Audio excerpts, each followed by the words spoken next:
Баарыңарга салам. Бүгүн биз физика курсунун сабактарын улантабыз. 10-чу сабак энергия жана жумуштар.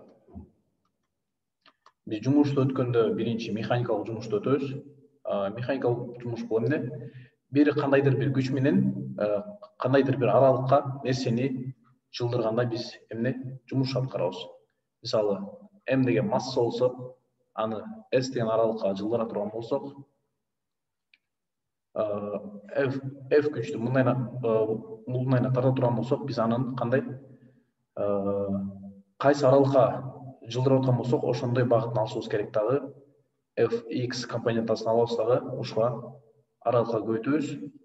Ушинтип жумушту таап алабыз. Жумуш А тамгасы менен белгиленет. Бул барабар эмне? Fx көбөйтүлгөн аралык S.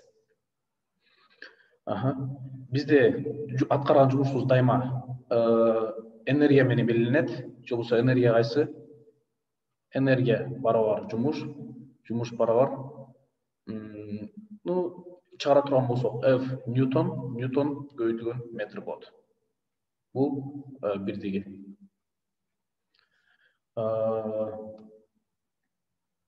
Эми ушул жөнүндө суроолорду чыгарып көрөбүз. Суроо чыгара турган болсок, мисалы айтып атат. Бул жакта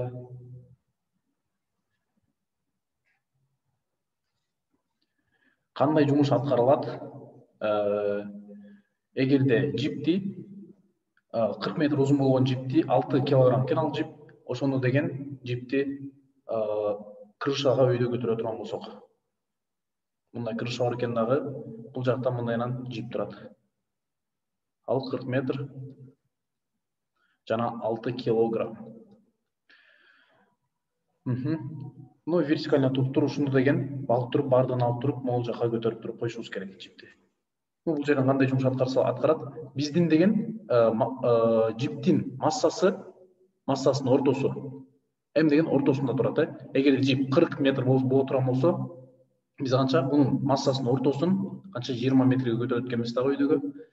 Биз буну көтөрүп жатканда дайыма канча mg деген күч менен көтөрөбүз. Ошондо жумушту табыш үчүн А барабар F көбөйтүлгөн X болсо, бул өтүлгөн жолу. Бизде F барабар mg. Ушу менен жумушту табылса болот. А барабар mg көбөйтүлгөн X бизде 20 метрге көбөйтөт. Жол болсо X канча? X барабар L бөлүнгөн 2.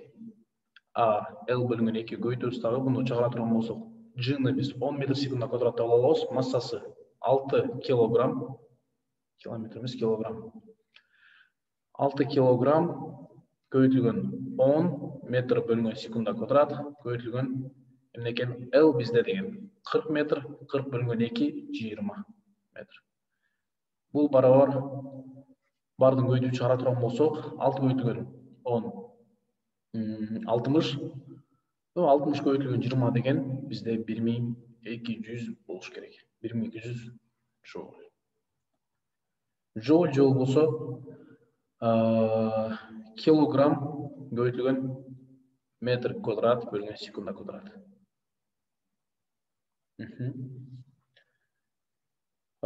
Эми биз кийинкиге өтөрөбүз. Бизде механикалык энергияда эки түрдүү энергиянын түрү бар. Кинетикалык жана потенциалдык. Мунун баарын өчүрөбүз азыр.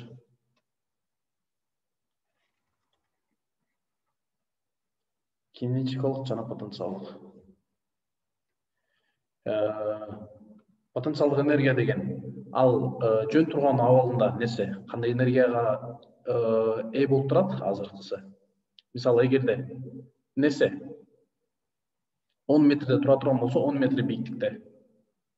Ал деген кандай энергияга ээ? Азыр потенциалдык энергиясы EP деп жазабыз. Барабар M көбөйтүлгөн G көбөйтүлгөн эмне экен? Бийиктик. H барабар 10 метр. mgh болот. Бул деген ушул жакта турганда канчалык энергияга ээ болуп турат нерсе. Бизде кинетикалык энергия деген бул жылып бараткан жылып бараткан нерселердин энергиясы кинетикалык барабар кандай ылдамдык менен жүрүп баратса ошонун квадратын алабыз. Масса көбөйтүлгөн ылдамдыгынын квадраты бөлүнгөн 2.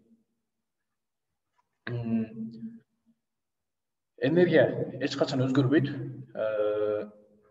Bir нерсе эгерде баштапкы энергиясы потенциал энергия боло турган болсо, эң башында initial баштапкысы деп коелу барабар потенциалдык болсо, жана ылдый келип турган 5 метрге түшө турган болсо дагы ылдый 5 метрге түшө турган болсо, баштапкыга барабар болот эмне?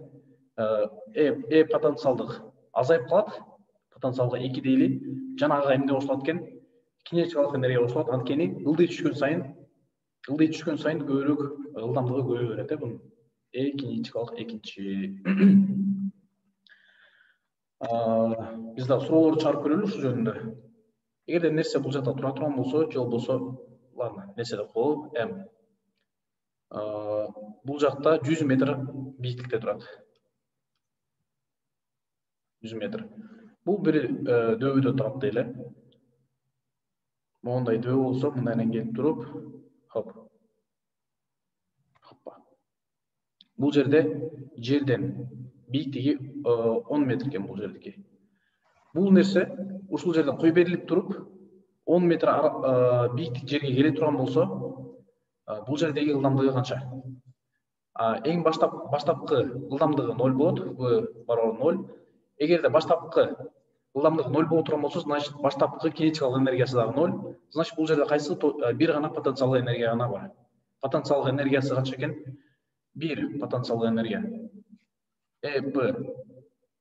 Баштапкы, эң баштапкысы барабар потенциалдыкка плюс кинетикалык, бирок кинетикалык 0 болгон үчүн жазбайбыз. Потенциалдык барабар масса көбөйтүлгөн, гравитация көбөйтүлгөн эмне экен? H1. 100 метр барабар H1 дейли. H2 барабар 10 метр. Баштапкы эч качан өзгөрбөйт дедик. Энергия дайыма бирдей маанийде турат. Энергия барабар констант, өзгөрбөйт деп коебуз. Хоппа.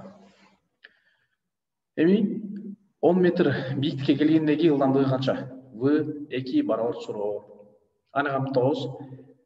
Баштапкы барабар потенциалдык 2 плюс кинетикалык 2.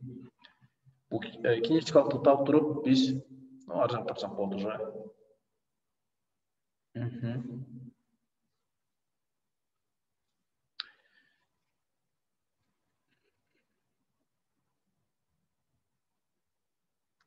Hoppa. Bizde ikinci потенциалдык энергия канча болот? Mg көбөйтүлгөн H2 барабар 10 метр. Bizde баштапкы потенциалдык энергиясы. Массабыз bizde. Ладно. Жакта массаларга да маани берип коелу. Эгерде масса бул 1 кг болсо, кандай болот да? Эгерде бул теңдеменин ордуна башкаларды кое турган болсок, потенциалдык 1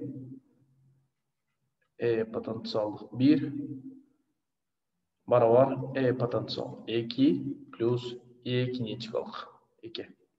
Потенциалдык 1 бизде канча? 1 кг көбөйтүлгөн 10 көбөйтүлгөн 100 метр. 10 көбөйтүлгөн 100 барабар 1000 joule барабар P2. Потенциал 2. 10 көбөйтүлгөн кайсы? G10 көбөйтүлгөн 1 көбөйтүлгөн H2 барабар канча экен? 100. 100 плюс кинетикалык 2 барабар канча экен ошондо? Кинетикалык 2 барабар канча болуш керек экен? 100 ар жакка өткөзсөк, минус болуп өтөт дагы кинетикалык 2 900 болуш керек. 900 бул барабар mv квадрат бөлүнгөн 2. Бул жерден ордуна коюп туруп, массанын ордуна койсок, бул 1 кетип калат дагы. Значит, v квадрат bizde v'ni табышыбыз керек. V квадрат барабар 900 көбөйтүлгөн 2 1800 V барабар тамырасында 1800 екен. Сау көңіл құрғаныңызларға рахмат. Кейінгі сабақта көрішкенше.